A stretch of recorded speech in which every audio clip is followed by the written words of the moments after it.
It's week 38, and as you can see, I had my baby Alice. She was exactly 2 weeks early, and she was 18 pounds, 14 ounces, and 20.5 inches long, so it's a good thing she was early because that's big enough for me. So labor went so quick and so fast, and we weren't expecting it, that we did not get it on the live internet. However, we did record it. My husband's going to edit it down a little bit because it's a really big file. But probably no one would have been up at that time of night anyways, because I went into labor at 1 a.m. Well, not active labor. I didn't even go into active labor until 2:30. So, and I was done by 6:15. So I'm sure everyone would have missed it anyways. So on Tuesday morning, I lost my mucus plug, and then I kept having what I thought was amniotic fluid come out throughout the day. My midwife stopped by. I did this little Q-tip test thing, and she says that, it's negative for amniotic fluid. Might just be discharge. And I was like, gosh, this is really fluidy, and there's a lot of it. I'm really thinking it's amniotic fluid, but for some reason the test turned up negative. I'm not quite sure why. And it was really great she came to my house because my hemorrhoids had gotten so bad at that point, because I'm pretty sure Alice had just really engaged. They were fine, and then Monday night they got horrific. So I'm pretty sure Alice's head was just really down in there. She was starting to, my cervix was probably starting to open, and I guess I'm lucky because I didn't feel any of that. Just the hemorrhoids. So I went to bed around midnight on Tuesday night. I woke up at 1 a.m. My water had broken. At least I was pretty sure. There was a good amount of fluid. I started having not bad contractions, like medium-ish contractions, I guess. I don't know. I was probably pretty dilated by that time, so I'm not even quite sure what a light contraction is. I guess my mom didn't feel her beginning her contractions either, so I guess that was to be expected. But mine were about 5 to 10 minutes apart. I couldn't really tell when they were stopping and ending. Sometimes I wasn't even quite sure I was having a contraction. We called my midwife, said, hey, my water's broken. She said, try to relax and get some sleep. You probably won't have this baby till like tomorrow.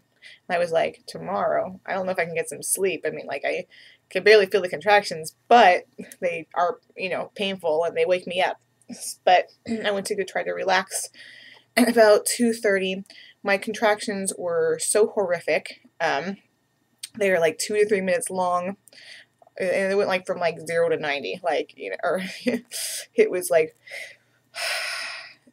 there weren't bad contractions at all, and then one time it was just this awful contraction. It was long, it was hard, I couldn't move, my whole body was just locked up, and then they started coming about every minute. My husband was downstairs sitting at the tub because we weren't really ready for all of this. We thought we still had some time to get ready. I went downstairs and I said, you got to get water in that tub right now because I am dying. Like, this is splitting me in two. So he filled up the tub. I got in. We turned off the lights. We put on a hypnobirthing little record thing for me, which we played about 5 or 6 times during the pregnancy. And that really did help calm me down. But still, it was really painful. We called Sunshine, and Eric was like, please come over, and she did, and it was a good thing because the baby didn't come too much longer. I'm not quite sure what time she got there because I was really out of it. She got there and she saw me with my contractions, and she set up, and then she asked if I wanted to get out and be checked, and I was like, yes, because I knew, I had no idea how dilated I was. I thought if I'm a centimeter or 2 dilated and my contractions are this bad, I'm going to the hospital. Like, I need drugs. This is so awful. These are ripping me in two. So I got out and she checked me, and I was ready to go. I was 10 centimeters. She asked if I was having urges to push. I said I wasn't.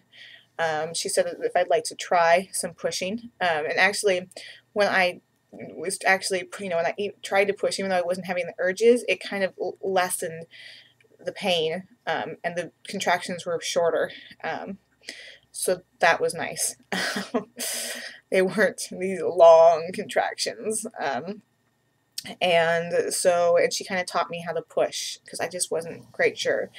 Of course, once I started having the urge to push, with the combo of her helping me learn how to push, and feeling the urge to push, it went really well, actually. So we think it was around 5:30 when I started having the urge to push. I pushed a little on land, and then I was like, can I get back in the tub? I got back in the tub, and she came down pretty quick. I could feel her little head, and it really burned. I would push her out a little bit and then bring it until it burned, and then I'd bring her back in. Well, she would kind of go in herself. I wish she would have just kept staying out. So every time I wouldn't have to get back to that point.